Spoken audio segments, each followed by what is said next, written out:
మనం ఇట్లా వీడియోలు చేస్తున్నాం కదా, అయితే మరి అందరూ మీ మమ్మీ యూట్యూబ్లో వీడియోలు చేస్తుంది కదా అలా అంటే నువ్వేమంటావు? నేనా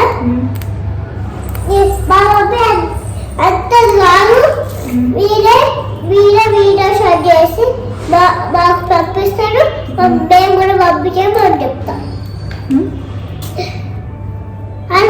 మనకు పంపిస్తారు కదా. వేరే వాళ్ళు నవ్వుతే నువ్వేమంటావు? నవ్విండ్లు అనుకో, అప్పుడు ఏం చేస్తావు? ఏమంటావు? తిడతా. ఏమని తిడతావు? అట్లా అంటే నేను తిడతా ఉంటా. ఊరుకోవా మీ మమ్మీ అట్లా అంటే? అవునా? బ్లడ్ ఉంటుంది అందుకే వద్దని చెప్పిన.